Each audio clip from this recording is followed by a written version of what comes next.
मुझे कनाडा आए 2 साल हो चुके थे। जब भी घर फ़ोन करता, मेरी सेहत पूछने की बजाय घर वाले पैसे मांगना शुरू कर देते।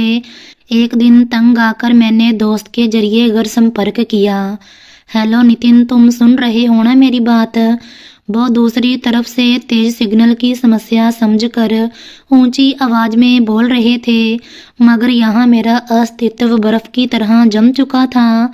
हाँ, मैं सुन रहा हूँ, मैंने बहुत धीमी और टूटी हुई आवाज में जवाब दिया, जिसमें दर्द की तीव्रता साफ थी। अरे तो फिर जवाब क्यों नहीं देते? मैं कब से पूछ रहा हूँ कि वो 15 लाख रुपए कब भेजोगे। मेरी डील पक्की हो चुकी है। अगर कल तक पैसे ना मिले तो यह सुनहरा मौका मेरे हाथ से निकल जाएगा। दूसरी तरफ से मेरे भाई विक्रम की बेरहम आवाज मेरे कानों से टकराई थी। विक्रम, मुझे आज तनख्वाह नहीं मिली और तुम्हें पता है यहाँ कनाडा में तेज बर्फबारी की वजह से मेरा काम पिछले हफ्ते बंद रहा है। मेरे पास खाने तक के पैसे नहीं हैं। मैं तुम्हें 15 लाख रुपए कैसे भेज सकता हूँ? मैंने अपनी कांपती हुई आवाज में उसे अपनी मजबूरी बताने की कोशिश की। ओ भाई, आप भी ना बस बहाने बना लिया करें। अब वहाँ कनाडा में नोटों की बारिश होती है और आप कह रहे हैं कि खाने के पैसे नहीं हैं। अच्छा छोड़े यह ड्रामा, मैं माँ को फ़ोन देता हूँ, वे खुद बात कर लेंगी। दूसरी तरफ से विक्रम ने बहुत लापरवाही से फ़ोन माँ के हाथ में थमा दिया। नितिन बेटा, क्यों तंग कर रहे हो अपने भाई को? भेज दो ना पैसे, वैसे भी तुम वहाँ अकेले हो, तुम्हारा कौन सा खर्चा है। यहाँ विक्रम का कारोबार सेट हो जाएगा तो तुम्हारे लिए ही आसानी होगी। माँ की आवाज़ में प्यार कम और मतलब ज़्यादा था। माँ, मेरी तबीयत बहुत ख़राब है, मुझे डॉक्टर के पास जाना है, मेरे पास दवाई के पैसे नहीं हैं। मैंने आखिरी उम्मीद पर माँ को पुकारा था। अरे बेटा, कुछ नहीं होता, जुबान हो, थोड़ा बहुता बुखार तो हो ही जाता है, तुम बस कल तक पैसे भेज देना। विक्रम बहुत परेशान है, यह कहकर दूसरी तरफ से फ़ोन बंद कर दिया गया और मैं कनाडा की ठंडी सर्दी में अपने ठंडे पड़ते शरीर के साथ हाथ में मोबाइल थामे पत्थर का हो चुका था। यह वह मोड़ था जिसने मेरी ज़िंदगी की दिशा बदल दी थी, मगर मुझे अभी बहुत कुछ देखना बाकी था। मेरा नाम नितिन है और मैं एक बहुत गरीब और पिछड़े परिवार से हूँ।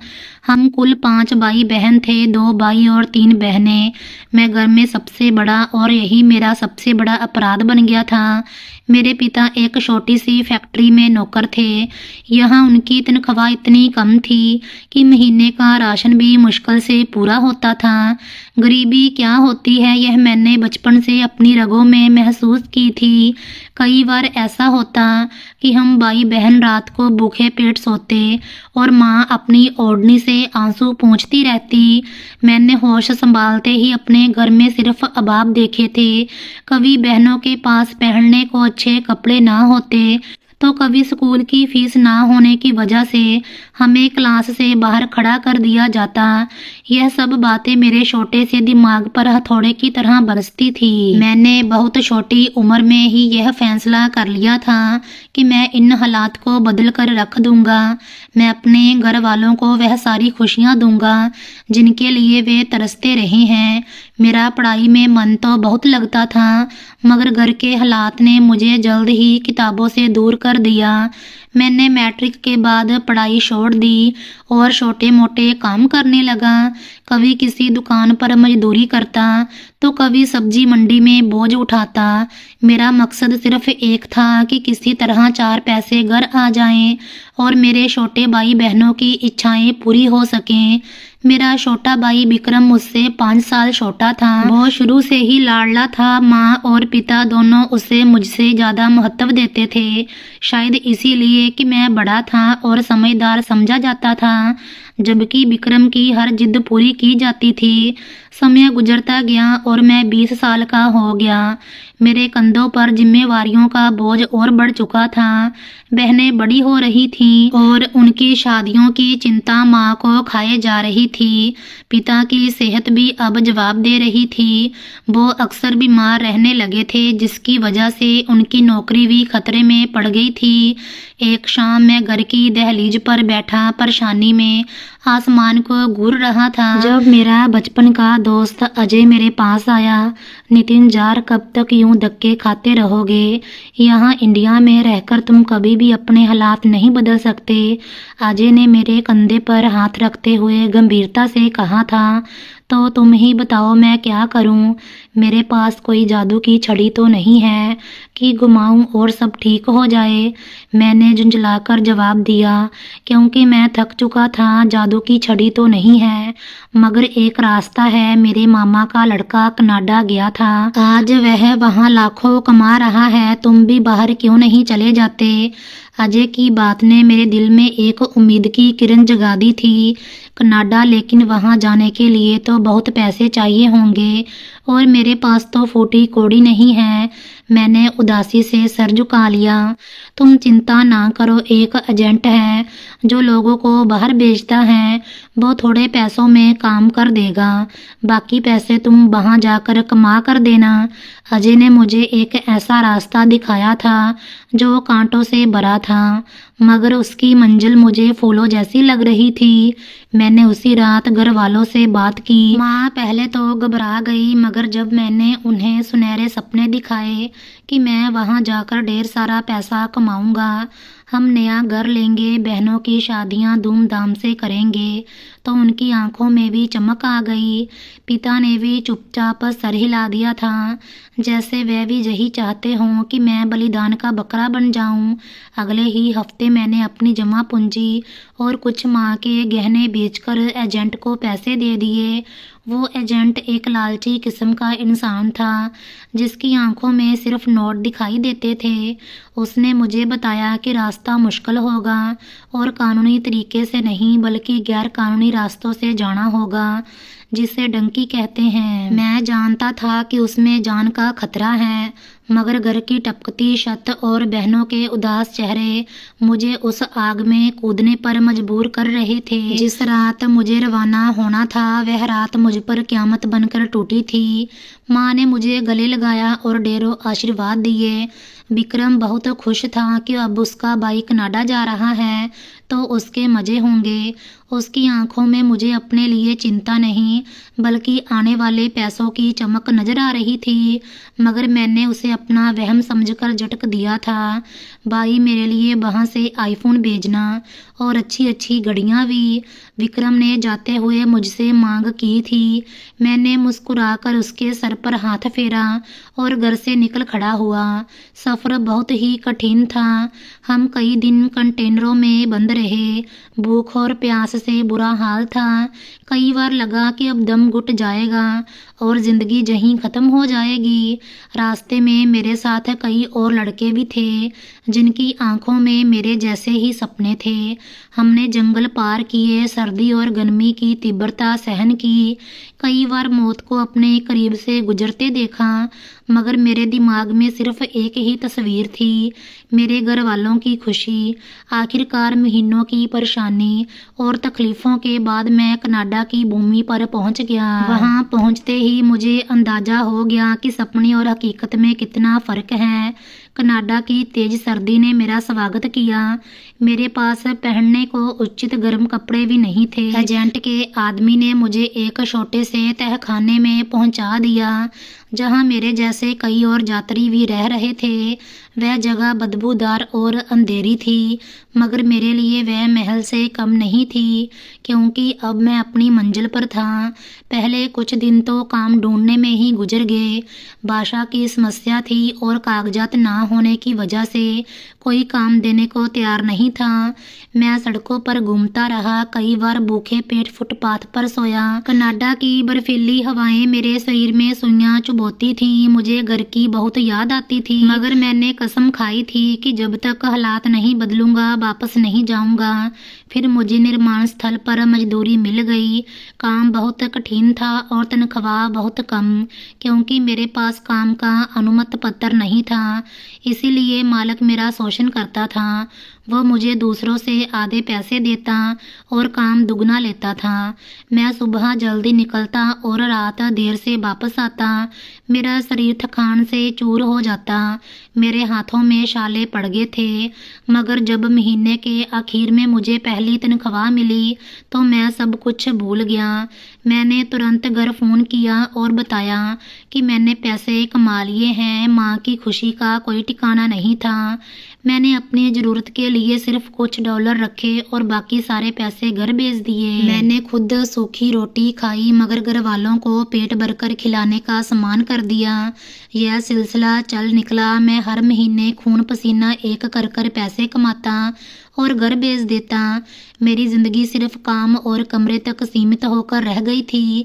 मैंने कभी कनाडा की सुंदरता नहीं देखी थी, क्योंकि मेरे पास समय ही नहीं था और ना ही पैसे। कुछ समय बाद घर से मांगों का सिलसिला शुरू हो गया। पहले विक्रम ने बाइक की मांग की। मैंने अतिरिक्त समय काम करके उसके लिए पैसे भेजे। फिर बहन की शादी तय हो गई, जिसके दहेज के लिए मुझे कई महीनों तक दो नौकरियां करनी पड़ी।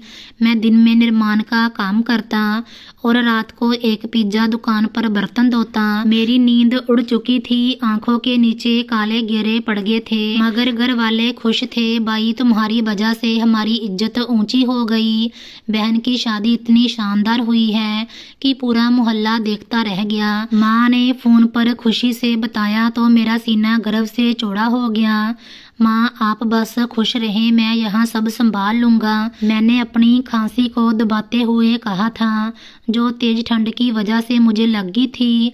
अच्छा बेटा, अब विक्रम कह रहा है कि उसे अपना कारोबार शुरू करना है। वो नौकरी नहीं कर सकता, उसके लिए भी कुछ सोचो। माँ ने तुरंत अगली मांग रख दी। माँ, अभी तो बहन की शादी में सारे पैसे लग गए, मेरे पास कुछ नहीं बचा। मैंने लाचारी से कहा, देखो नितिन, तुम बड़े हो, पिता की जगह हो। अब तुम नहीं करोगे तो कौन करेगा? विक्रम तुम्हारा छोटा भाई है, उसका ख्याल रखना तुम्हारा कर्तव्य है। माँ की आवाज़ में नाराज़गी थी। मैं नहीं चाहता था कि माँ नाराज़ हो, इसीलिए मैंने वादा कर लिया और फिर मैंने अपनी जान की परवाह किए बिना मशीन की तरह काम करना शुरू कर दिया। मैंने अपने इलाज के पैसे भी जमा करके विक्रम के कारोबार के लिए भेज दिए। विक्रम ने कपड़ों की दुकान खोली और मुझे बताया कि काम बहुत अच्छा चल रहा है। मुझे खुशी थी कि चलो मेरा भाई अपने पैरों पर खड़ा हो रहा है, लेकिन धीरे धीरे मुझे महसूस होने लगा कि घर वालों का व्यवहार बदल रहा है। जब तक मैं पैसे भेजता वो खुश रहते और लंबी लंबी बातें करते, लेकिन जिस महीने पैसे थोड़े देर से आते या कम होते तो उनके लहजे में ठंडक आ जाती। वो मेरी कुशलता पूछने की बजाय बस पैसों का तकाजा करते। मैं कनाडा में अकेला था, मेरा कोई दोस्त नहीं था सिवाय अजय के, जिससे मैं कभी कभी फ़ोन पर बात कर लेता था। अजय अक्सर मुझसे कहता, नितिन तुम पागल हो गए हो, वो लोग तुम्हें निचोड़ रहे हैं और तुम खुशी खुशी अपनी जान दे रहे हो। अपने लिए भी तो कुछ सोचो, कल को अगर तुम्हें कुछ हो गया तो ये लोग तुम्हें पूछेंगे भी नहीं। नहीं यार अजय, वो मेरे अपने हैं, मेरे घर वाले हैं, वो मुझसे प्यार करते हैं। मैं हमेशा अजय की बात को नकार देता था। मुझे अपने खून के रिश्तों पर अंधा विश्वास था। मुझे लगता था कि वे मेरे बलिदानों की कदर करते हैं। 2 साल गुजर चुके थे और मैंने घर का नक्शा बदल दिया था। वो कच्चा मकान अब पक्का और 2 मंजिला हो चुका था। घर में हर सुविधा मौजूद थी। विक्रम के पास गाड़ी आ गई थी, बहनें महंगे कपड़े पहनती थी और मैं यहाँ कनाडा में पुराने बाजार से लिए हुए पुराने कोट पहनकर गुजारा करता था। मेरी जवानी जहाँ की बर्फ में घुल रही थी और वहाँ मेरे घर वाले मेरी कमाई पर ऐश कर रहे थे। फिर वो मनहूस दिन आया जब मुझे पुलिस ने पकड़ लिया। मेरे पास कागजात नहीं थे और मैं गैर कानूनी तौर पर काम कर रहा था। पुलिस मुझे हथकड़ियां लगाकर ले गई। मुझे जेल की कोठरी में बंद कर दिया गया। वह जेल का अकेलापन और उदासी मुझे काटने को दौड़ती थी। मुझे सबसे पहला ख्याल अपने घर वालों का आया। मुझे यकीन था कि वो मेरी मदद करेंगे। मैंने जेल से बड़ी मुश्किल से अपने दोस्त अजय के जरिए घर संपर्क किया और विक्रम को संदेश भिजवाया कि मैं मुसीबत में हूँ और मुझे वकील करने के लिए पैसों की ज़रूरत है। मैंने लाखों रुपए उन्हें भेजे थे। मुझे उम्मीद थी कि वे मेरी मदद के लिए सब कुछ बेच देंगे, लेकिन जो जवाब मुझे मिला उसने मेरे पैरों तले से ज़मीन निकाल दी थी। अजय ने मुझे बताया कि विक्रम ने साफ इनकार कर दिया है। उसने कहा है कि हमारे पास इतने पैसे नहीं हैं कि हम वकीलों पर लुटाएं। उसने अपनी मर्जी से किया था, अब भुगते। हम क्या कर सकते हैं? अजय की आवाज़ में दुख था, मगर मेरे कानों में तो जैसे शीशा पिघल कर डाल दिया गया हो। यह नहीं हो सकता अजय, तुम झूठ बोल रहे हो। विक्रम ऐसा नहीं कर सकता, मैंने चीख कर कहा था। मेरा दिल मानने को तैयार ही नहीं था कि जिनके लिए मैंने अपनी ज़िंदगी बर्बाद कर दी, वे मुझे इस तरह बेसहारा छोड़ देंगे। नहीं नितिन, ये सच है। तुम्हारी माँ ने भी कहा है कि अब हम कहाँ से लाएं इतने पैसे। विक्रम का कारोबार मंदा चल रहा है। तुम जेल में हो तो वहीं रहो, कम से कम रोटी तो मिलेगी। अजय के ये शब्द मेरे सीने में खंजर की तरह उतर गए थे। उस रात मैं जेल के ठंडे फर्श पर सर रखकर बहुत रोया था। मुझे पहली बार एहसास हुआ कि मैं इंसान नहीं बल्कि एक एटीएम मशीन था, जो जब तक पैसे देती रही तब तक प्रिय थी और जब खराब हो गई तो उसे कबाड़ में फेंक दिया गया। भाई, आपकी आवाज़ तो बिल्कुल ठीक लग रही है। मुझे नहीं लगता कि आपको इतना तेज बुखार है जैसे आप बता रहे हैं। दूसरी तरफ से विक्रम की बेरहम आवाज़ मेरे कानों में गूंजी तो मैंने बिना रुके खांसना शुरू कर दिया। मेरे सीने में जैसे कोई खंजर घोंप रहा था। सर्दी की तीव्रता से मेरे दांत किटकिटा रहे थे और मैं कनाडा के एक छोटे से अस्पताल के इमरजेंसी वार्ड में स्ट्रेचर पर लेटा हुआ था, मगर मेरे सगे भाई को मेरी खांसी और मेरी तकलीफ ड्रामा लग रही थी। विक्रम, मेरी बात सुनो, मैं इस वक्त अस्पताल में हूँ। डॉक्टर कह रहे हैं कि मुझे निमोनिया हो गया है और मुझे कुछ दिन पूरा आराम करना होगा। मैंने बड़ी मुश्किल से अपनी सांसें संभालते उसे यकीन दिलाने की कोशिश की, मगर उसका अगला वाक्य मेरे अस्तित्व पर किसी बम की तरह गिरा। देखिए भाई, यह आपके आराम करने का वक्त नहीं है। मैंने आपको पिछले हफ्ते भी बताया था कि अगर हमने ये नई दुकान की डील अभी ना की तो ये हाथ से निकल जाएगी और उसके लिए मुझे कल तक 1 लाख रुपए हर हाल में चाहिए होंगे। अब आप बीमार हो या कुछ भी हो, मुझे नहीं पता, मुझे कल तक अकाउंट में पैसे चाहिए, वरना मेरी सारी इज्जत मिट्टी में मिल जाएगी। विक्रम ने फ़ोन बंद कर दिया। मैंने बेजान हाथों से मोबाइल को अपने सीने पर रख दिया। मेरी आंखों से बिना रुके आंसू बह निकले थे। यह वो भाई था जिसके लिए मैंने अपनी जवानी के खूबसूरत साल बर्बाद कर दिए थे, जिसके कारोबार को खड़ा करने के लिए मैंने जेल की हवा खाई थी। आज उसे मेरी ज़िंदगी से ज़्यादा अपनी दुकान की डील की चिंता थी। मेरे पास खड़ा मेरा दोस्त सब कुछ सुन रहा था। उसने गुस्से से मेरी तरफ देखा और मेरे हाथ से मोबाइल छीनकर साइड टेबल पर रख दिया। मैंने तुम्हें कहा था नितिन कि लोगों के मुंह को खून लग चुका है। अजय की आवाज़ में दुख और गुस्सा दोनों शामिल थे। तुम यहाँ मौत के मुंह में पड़े हो और उसे दुकान की फिक्र है। क्या तुम अब भी नहीं समझ रहे कि तुम उनके लिए सिर्फ सोने का अंडा देने वाली मुर्गी हो? जिस दिन तुमने अंडा देना बंद किया, ये तुम्हें मार देंगे। मैंने ना में सिर हिलाया। नहीं अजय, ऐसा नहीं है, वह अभी नादान है। उसे हालात की गंभीरता का अंदाजा नहीं है। शायद उसे लग रहा है कि मैं झूठ बोल रहा हूँ। माँ तो ऐसी नहीं है ना, माँ को पता चलेगा तो वह तड़प उठेगी, मुझे यकीन है। माँ विक्रम को समझाएंगी। अजय ने व्यंग से मुस्कुराते हुए मेरी तरफ देखा और चुप हो गया। उसकी आंखों में जो दया थी वो मुझे अपने आप पर तरस खाने पर मजबूर कर रही थी। मैंने उसी वक्त फैसला किया कि मैं माँ से बात करूँगा। मुझे अपनी माँ की ममता पर पूरा भरोसा था। वह तो मेरी एक छींक पर भी परेशान हो जाती थी। यह कैसे संभव था कि उनका बेटा विदेश में अस्पताल में पड़ा हो और वह सुकून से बैठी रहे। अगले दिन मैंने अस्पताल से छुट्टी ली और अपने ठंडे कमरे में वापस आ गया। डॉक्टर ने सख्ती से काम पर जाने से मना किया था, मगर विक्रम की वह धमकी की इज्जत मिट्टी में मिल जाएगी मेरे दिमाग पर हथौड़े की तरह बरस रही थी। मैंने अपनी जमा पूंजी निकाली जो मैंने अपने इलाज और कुछ गर्म कपड़ों के लिए रखी थी और विक्रम के अकाउंट में ट्रांसफ़र कर दी। मैं जानता था कि अब मेरे पास खाने के लिए भी पैसे नहीं बचेंगे, मगर बाई की खुशी मेरे लिए सबसे पहले थी। शाम को मैंने हिम्मत जुटाकर माँ को वीडियो कॉल किया। कई घंटों के बाद कॉल उठाई गई। सामने स्क्रीन पर माँ का चेहरा चमक रहा था। वह बहुत खुश लग रही थी। उन्होंने एक बारीसा सूट पहन रखा था और गले में सोने का सेट चमक रहा था। यह वही सोना था जो मैंने पिछले महीने उनकी बीमारी के इलाज के लिए पैसे भेजे थे, उनसे खरीदा गया था। माँ आप कैसी हैं? मेरी आवाज़ बहुत कमज़ोर लगी, मगर माँ ने शायद उस पर ध्यान नहीं दिया। वे अपनी नई चूड़ियों को ठीक करने में व्यस्त थीं। अरे नितिन, जीते रहो बेटा, तुमने तो फ़ोन कर कर बहुत अच्छा किया। देखो ज़रा मेरा नया सूट कैसा लग रहा है। तुम्हारी मौसी की बेटी की सगाई है, आज शाम वही जाना है, सब रिश्तेदार आएंगे। मैंने सोचा सबसे अच्छी मुझे ही लगना चाहिए, आखिर मेरा बेटा कनाडा में होता है। माँ की बातों में एक अजीब सी चमक थी, मगर मेरी आंखें उनके चेहरे पर अपनी चिंता तलाश कर रही थी। माँ मेरी तबीयत बहुत ख़राब है, मुझे निमोनिया हो गया है, मैं कल अस्पताल में था। मैंने जैसे ही यह बताया माँ के चेहरे के भाव हल्के से बदले, मगर वो परेशानी नहीं थी जिसकी मुझे उम्मीद थी। हाँ बेटा, वहाँ ठंड तो बहुत होती है ना, तुम शहद में अदरक मिलाकर पी लिया करो, सब ठीक हो जाएगा।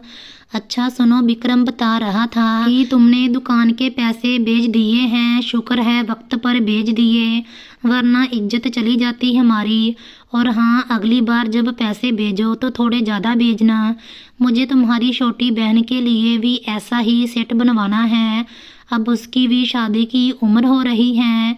मेरा दिल जैसे किसी ने मुट्ठी में लेकर मसल दिया हो। माँ ने एक बार भी यह नहीं पूछा कि मैंने दवाई ली है या नहीं, क्या मेरे पास खाने को कुछ है या नहीं। उन्हें सिर्फ अपने सोने के सेट और अपनी इज्जत की फिक्र थी। मेरा गला रुंध गया, मैं और बात ना कर सका और मैंने बहाना बनाकर फ़ोन बंद कर दिया। उस रात मैं अपने कमरे में अकेला रोता रहा। मुझे पहली बार गहराई से एहसास हुआ कि मैं इस घर का बेटा नहीं बल्कि एक नौकर हूँ, जिसका काम सिर्फ उनकी मांगें पूरी करना है। अजय ठीक कहता था, मैंने खुद को धोखे में रखा हुआ था। बाहर बर्फीली हवाएं चल रही थीं, मगर मेरे दिल में जो तूफान था वो उससे कहीं ज़्यादा तेज था। कुछ दिन बाद मेरी तबीयत थोड़ी संभली तो मैं काम पर वापस चला गया और मेरा मकसद सिर्फ एक था कि मैं किसी तरह इतने पैसे कमा लूं कि अपने लिए वापसी का टिकट खरीद सकूं। लेकिन मेरे अंदर एक जंग चल रही थी। एक तरफा मेरा दिल कहता था कि शायद यह सब मेरी गलतफहमी है, शायद वो मुझसे प्यार करते हैं, बस जाहिर नहीं कर पाते। और दूसरी तरफ मेरा दिमाग मुझे बार बार वो दृश्य दिखाता था जब मुझे पैसों की मशीन समझकर इस्तेमाल किया गया। एक दिन अजय मेरे पास आया। वो बहुत गुस्से में लग रहा था। उसने अपना मोबाइल निकाल कर मेरे सामने रख दिया। देखो नितिन, देखो अपने भाई की कमाई का तमाशा। उसने मोबाइल की स्क्रीन मेरी आंखों के सामने की। यह विक्रम का फेसबुक स्टेटस था। वो दोस्तों के साथ किसी महंगे रेस्टोरेंट में बैठा खाना खा रहा था और तस्वीर के नीचे कैप्शन लिखा था, दोस्तों के साथ शानदार पार्टी, जीवन का मजा लेते हुए। यह उसी दिन की तस्वीर थी जिस दिन मैंने अपना इलाज छोड़कर उसे दुकान के लिए पैसे भेजे थे। उसने वह पैसे दुकान में लगाने की बजाय दोस्तों पर उड़ा दिए। मेरा खून खोल उठा। मैंने तुरंत विक्रम को कॉल किया। इस बार मेरा लहजा वो नहीं था जो हमेशा होता था। विक्रम, तुमने मुझसे कहा था कि तुम्हें दुकान के लिए पैसे चाहिए और तुम वहाँ पार्टी कर रहे हो।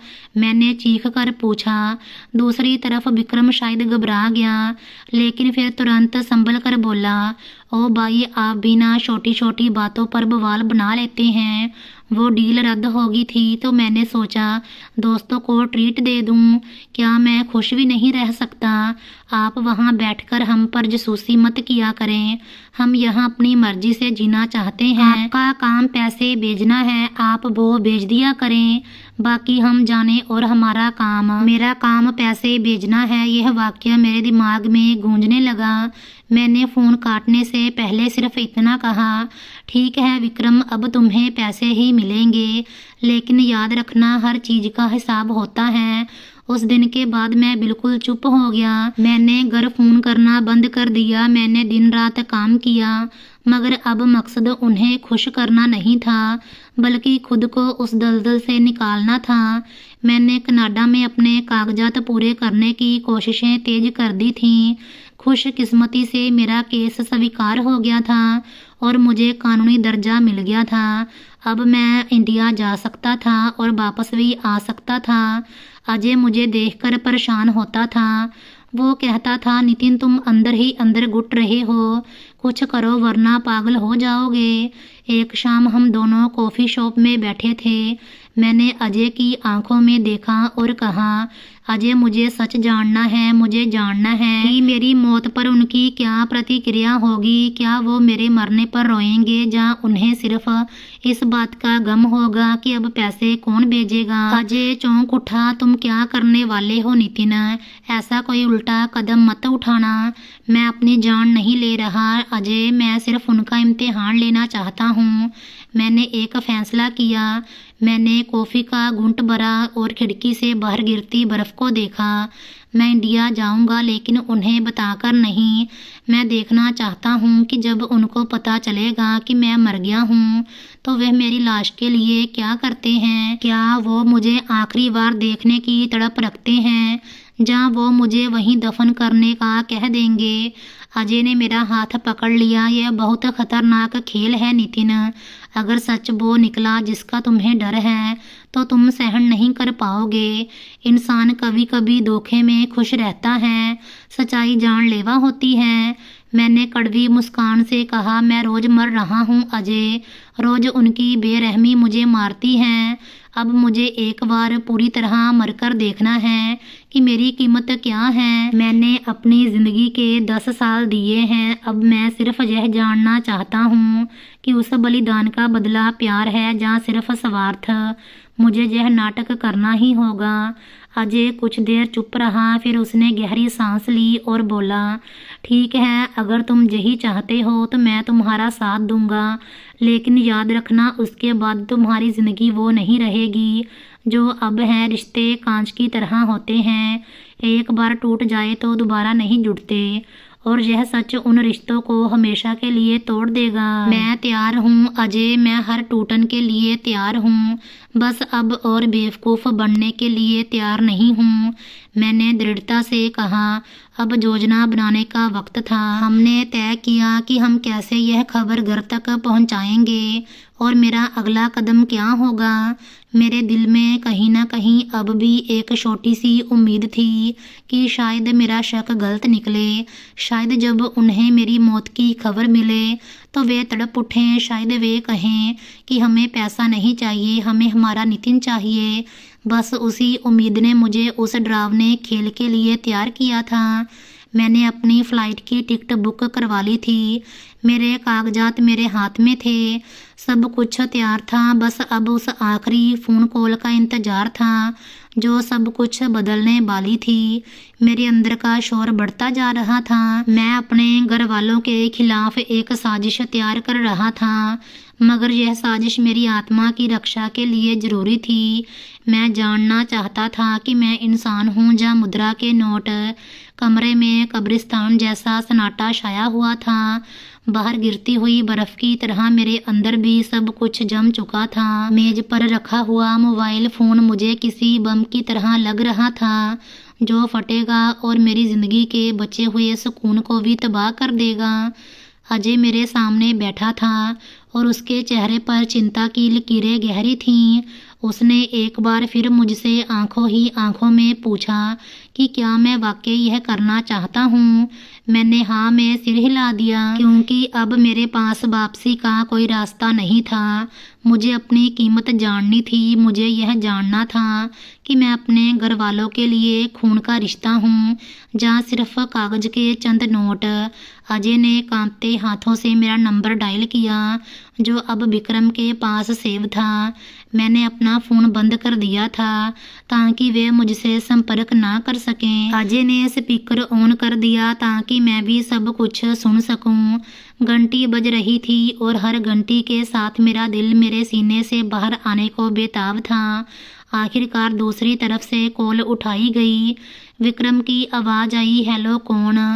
विक्रम की आवाज़ में वही लापरवाही थी जो हमेशा होती थी।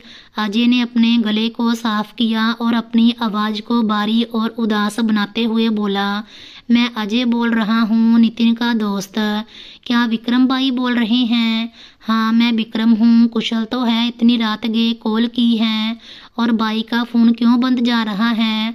मुझे पैसों के बारे में ज़रूरी बात करनी थी। विक्रम ने परवाह में अपनी बात कह दी। उसे अब भी पैसों की ही फिक्र थी। अजय ने मेरी तरफ देखा, मेरी आंखों में लाचारी थी। सामने हिम्मत जुटाई और वो झूठ बोला जो मेरे लिए सच्चाई का पैमाना बनने वाला था। विक्रम भाई, बहुत दुखद खबर है। नितिन का जहां सड़क हादसा हुआ है वो अस्पताल में थे, लेकिन डॉक्टर उन्हें नहीं बचा सके। नितिन अब इस दुनिया में नहीं रहे। जैसे ही ये शब्द अजय के मुंह से निकले, कमरे में एक डरावना सन्नाटा छा गया। मुझे लगा शायद संपर्क टूट गया है, जहाँ शायद विक्रम को सदमा लग गया है। मेरा दिल चाह रहा था कि वह चीख मारे, रोए और कहे कि ये झूठ है, मगर वहाँ सिर्फ सन्नाटा था। कुछ पलों बाद फ़ोन गिरने की आवाज़ आई और पीछे से एक दिल दहला देने वाली चीख सुनाई दी। ये किसकी कॉल है? विक्रम, क्या हुआ मेरे बेटे को? यह मेरी माँ की आवाज़ थी। वो शायद करीब ही बैठी थी। माँ की आवाज़ सुनकर मेरा कलेजा मुंह को आ गया। मेरा दिल तड़प उठा। मैं अभी फ़ोन छीन लूँ और चीख कर कहूँ कि माँ मैं जिंदा हूँ, आपका नितिन जिंदा है। माँ की ममता तड़प उठी थी। वो रो रही थी और बार बार पूछ रही थी कि मेरा बेटा ठीक है ना? विक्रम की आवाज़ आई जो बारी हो चुकी थी। माँ बाई नहीं रहे, उनका हादसा हो गया है। उसके बाद वहाँ कोहरा मच गया।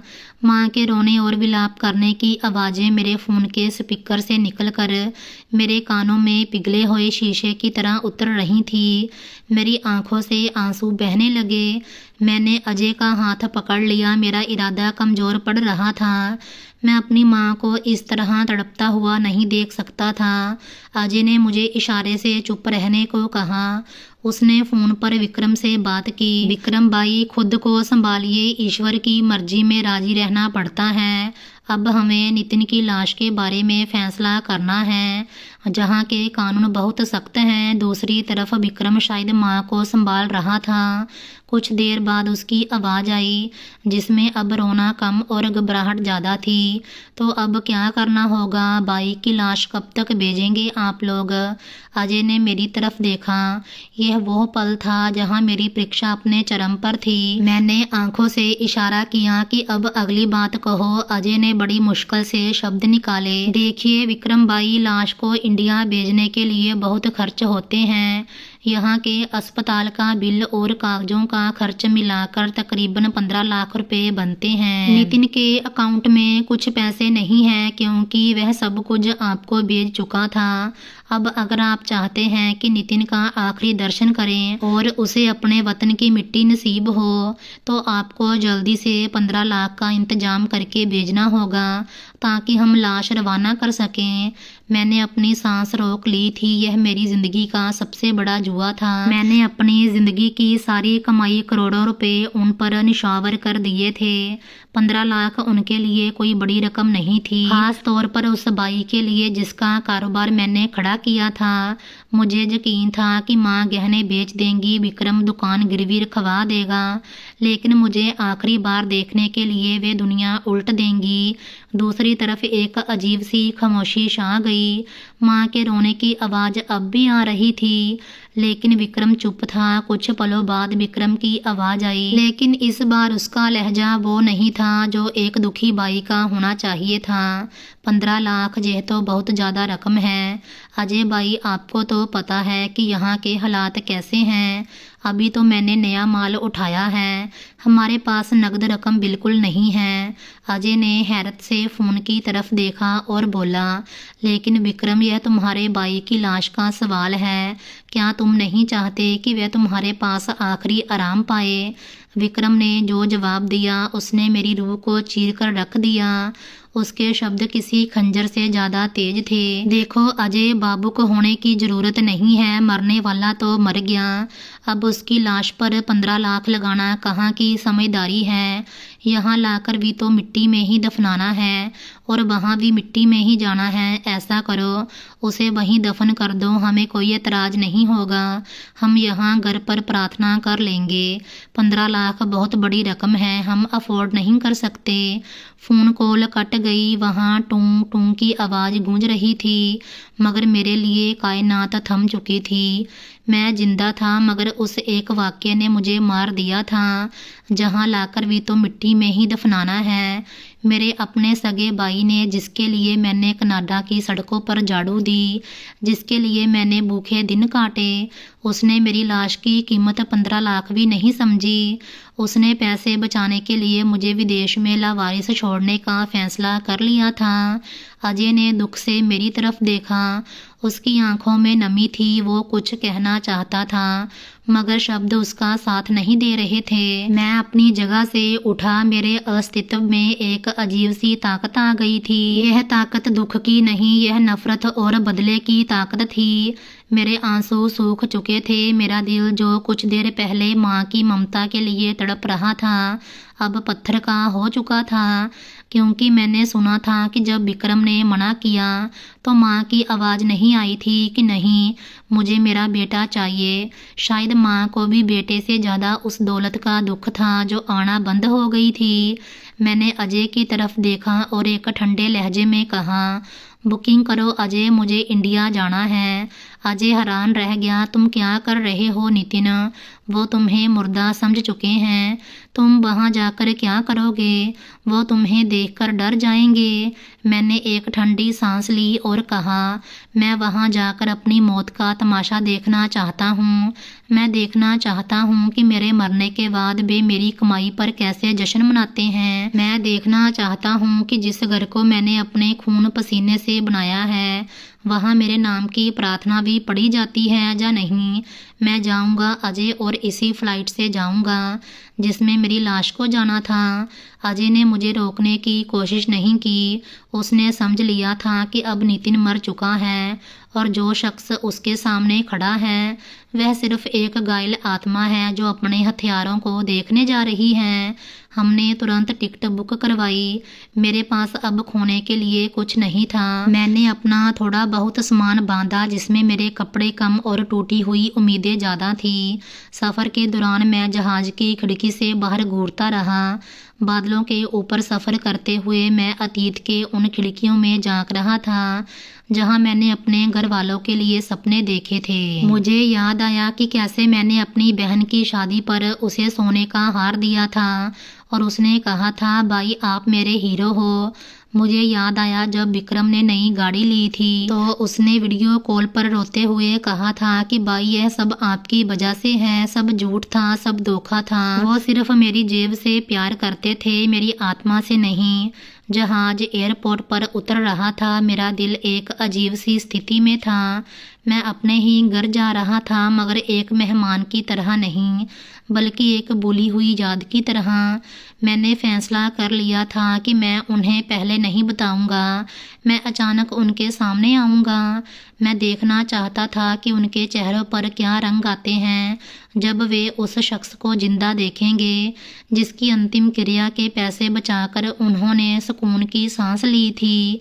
मैंने एयरपोर्ट से टैक्सी ली और अपने शहर की तरफ रवाना हो गया। रास्ते वही थे, गलियां वही थीं, मगर देखने वाली आंखें बदल चुकी थीं। टैक्सी ड्राइवर ने रेडियो पर कोई पुराना गाना लगाया हुआ था जो मेरे हालात पर तंज कर रहा था। मैं अपने मोहल्ले में पहुंचा तो दिल की धड़कन बेतरतीब हो गई। मैंने चादर से अपना चेहरा आधा छुपा लिया ताकि कोई मोहल्ले वाला मुझे पहचान ना ले। गली के कोने पर हमारा आलीशान घर खड़ा था जिसके बाहर महंगी टाइल्स लगी हुई थीं। यह वही घर था जिसकी नींव में मेरा खून शामिल था। मैंने टैक्सी वाले को वहीं रोका और किराया देकर नीचे उतर आया। कदम भारी थे मगर इरादा पक्का। मैं धीरे धीरे चलता हुआ दरवाजे तक पहुंचा। दरवाज़ा खुला हुआ था और अंदर से किसी के हंसने की आवाज़ आ रही थी। यह हंसी मेरे लिए अजनबी नहीं थी, यह विक्रम की आवाज़ थी, मेरा भाई जो अभी कल फ़ोन पर कह रहा था कि मेरे पास अंतिम संस्कार के पैसे नहीं हैं। वो हंस रहा था। मैंने गहरी सांस ली। मैंने जैसे ही घर के अंदर कदम रखा तो मेरी आंखें फटी की फटी रह गई। सामने का दृश्य देखकर मेरे दिमाग ने काम करना छोड़ दिया था। यह वो 2 कमरे वाला कच्चा मकान नहीं था जिसे मैं छोड़कर गया था, बल्कि यह आलीशान कोठी थी। दीवारों पर महंगे वॉलपेपर लगे हुए थे और छत से लटकता हुआ झूमर अपनी रोशनी से आंखों को चकाचौंध कर रहा था। फर्श पर इतना चमकदार संगमरमर लगा था कि उसमें इंसान अपना चेहरा देख सकता था। यह सब मेरी मेहनत सी, मेरी हड्डियों का चूरा था जिससे यह महल बना था, मगर उस महल में मेरे लिए कोई जगह नहीं थी। मैं धीरे कदमों से आगे बढ़ा। बैठक में महंगे सोफे पर विक्रम बेफिक्र बैठा था। उसने कानों में एयरपोर्ट्स लगा रखे थे और हाथों में आईफोन का नया मॉडल था जिस पर वो कई मजेदार वीडियो देखकर जोर जोर से हंस रहा था। उसके सामने मेज पर तरह तरह के फल और सूखे मेवे रखे थे। वो अपनी दुनिया में मगन था। उसे खबर ना थी कि जिस बाई की मौत की खबर उसे कल मिली थी वह उसके सिर पर खड़ा है। उसके चेहरे पर दुख का एक साया भी नहीं था, ना आंखें सूजी हुई थी और ना ही चेहरे पर पछतावा था। मैंने अपना बैग जोर से फर्श पर पटक दिया। बैग गिरने की आवाज़ से वह चौंक उठा। उसने घबराकर सिर उठाया और जैसे उसकी नज़र मुझ पर पड़ी उसके हाथ से मोबाइल छूट कर कालीन पर गिर गया। उसका रंग पीला पड़ गया और वो डर से पीछे हटा। भाई आप तो उसके गले से आवाज़ नहीं निकल रही थी। उसे यकीन नहीं आ रहा था कि वह मुझे देख रहा है। उसे लगा शायद मैं कोई भूत हूँ जो अपना हिसाब लेने आया हूँ। मैंने एक ठंडी और व्यंग वाली मुस्कान के साथ उसकी तरफ देखा और धीरे से कहा, हाँ मैं। क्या हुआ विक्रम, तुम्हें खुशी नहीं हुई अपने मुर्दा भाई को देखकर, या तुम्हें डर लग रहा है कि तुम्हारे 15 लाख बचाने का प्लान फेल हो गया? मेरे शब्द उसके लिए किसी कोड़े से कम नहीं थे। वो अभी कुछ बोलने ही वाला था कि अंदर कमरे से माँ की आवाज़ आई, बेटा किससे बातें कर रहा है और यह शोर कैसा है? और फिर अगले ही पल माँ कमरे से बाहर निकल आई। उनके हाथ में पानी का गिलास था जो छूटकर फर्श पर चूर चूर हो गया। उनकी आंखों में अविश्वास था, लेकिन फिर ममता का भाव हावी हो गया। वो पागलों की तरह मेरी तरफ दौड़ी। नितिन मेरा बेटा, तुम जिंदा हो। वो मुझसे लिपट गई। वो फूट फूट कर रो रही थी। उनके आंसू मेरे सीने को भिगो रहे थे, मगर मेरा दिल पत्थर का हो चुका था। मेरा सिर उनके आलिंगन में था, लेकिन मेरी आत्मा वहाँ नहीं थी। मैं एक जिंदा लाश की तरह खड़ा रहा। मैंने हाथ उठाकर उन्हें दिलासा दिया। मेरा अस्तित्व ठंडा हो चुका था। जिस माँ के लिए मैंने अपनी जिंदगी कुर्बान कर दी थी। उसने भी तो मेरे ताबूत पर सौदेबाजी की थी। मैंने धीरे से खुद को उनके आलिंगन से आज़ाद किया, पीछे हटा। मेरी आंखों में आंसू थे, मगर यह खुशी के नहीं बल्कि दुख और दर्द के आंसू थे। मैंने माँ की आंखों में देखा और सवाल किया, माँ आप रो क्यों रही हो? आपको तो खुश होना चाहिए कि आपके 15 लाख बच गए। मैं तो मर चुका था ना। आप सबने मिलकर फैसला किया था कि मुझे वही कनाडा की बर्फ़ में दफन कर दिया जाए, क्योंकि मुझे वापस लाना महंगा सौदा था। मेरी बात सुनकर माँ ने नज़रें झुका ली। विक्रम भी सिर झुकाए खड़ा था। कमरे में मौत जैसा सन्नाटा छा गया। मेरी आवाज़ तेज हो गई, बोलिए ना, चुप क्यों हैं? जब अजय ने कॉल की थी तो आप लोगों ने क्या कहा था, याद है आपको? विक्रम तुम बताओ, तुमने कहा था कि यहाँ लाकर भी तो मिट्टी में ही दफनाना है, तो फिर आज मैं जिंदा कैसे वापस आ गया? अफसोस हो रहा होगा ना कि ये वापस क्यों आ गया। अब फिर से संपत्ति में हिस्सा मांगेगा। विक्रम अचानक मेरे कदमों में बैठ गया। उसने मेरे पैर पकड़ लिए और रोने लगा। भाई मुझे माफ़ कर दे, भगवान के लिए मुझे माफ़ कर दें। मैं बहक गया था। मुझे पैसों की लालच ने अंधा कर दिया था। यह मेरा अकेले का फैसला नहीं था भाई। हम सब डर गए थे कि 15 लाख दे दिया तो कारोबार कैसे चलेगा। मैंने झटके से अपने पैर छुड़वाए और नफ़रत से उसकी तरफ देखा तो कारोबार मेरे अंतिम संस्कार से ज़्यादा महत्वपूर्ण था।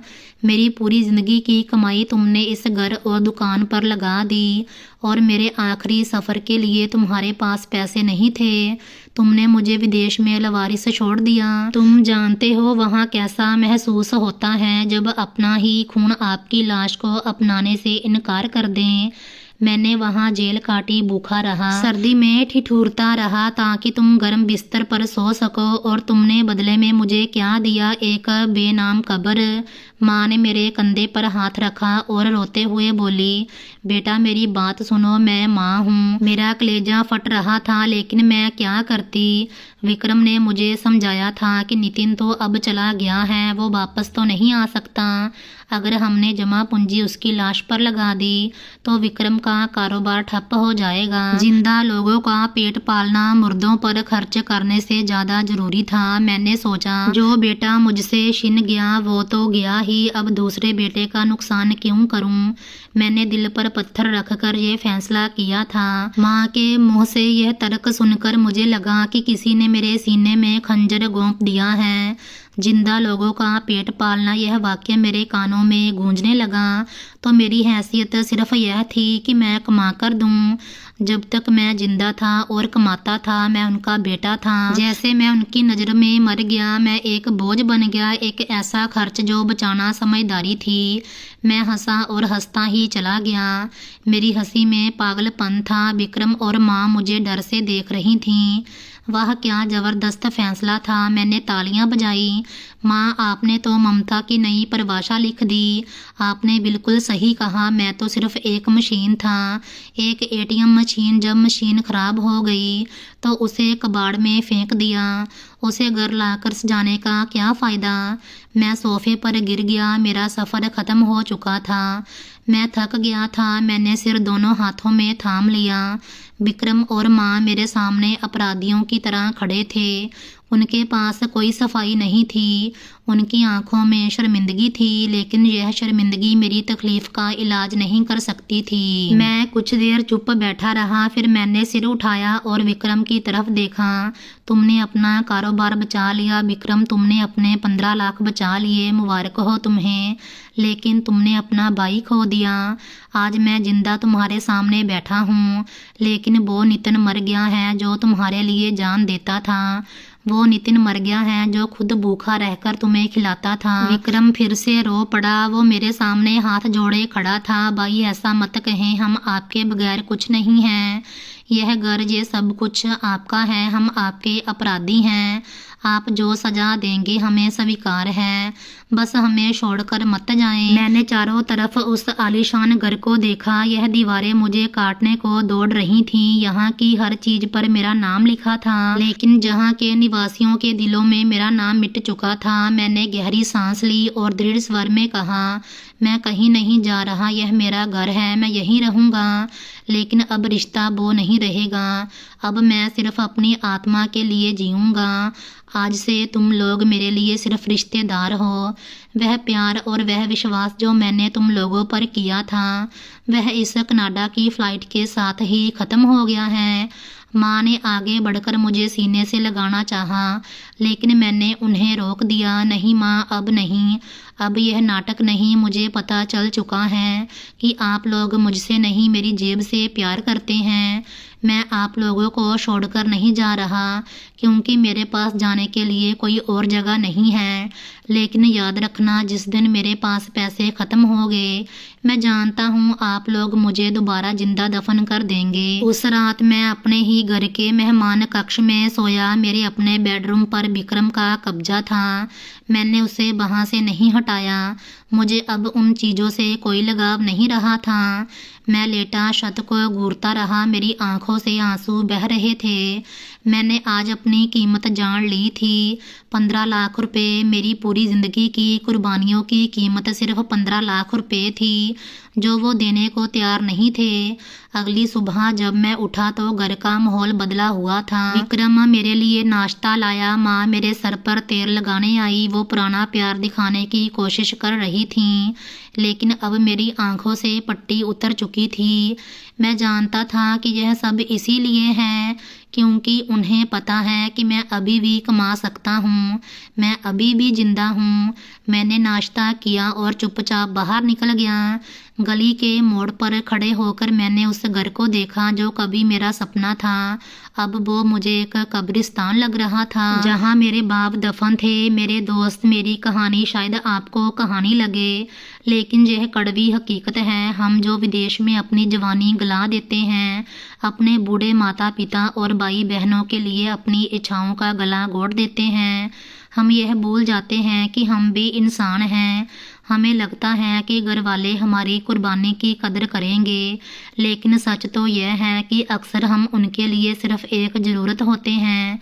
अपने घर वालों से प्यार जरूर करें, लेकिन खुद को ना भूलें। ये थी आज की कहानी। उम्मीद करती हूँ कि आपको ये कहानी अच्छी लगी होगी। अगर आप इस चैनल पर नए हो तो चैनल को सब्सक्राइब करना ना भूलें। Thanks for watching.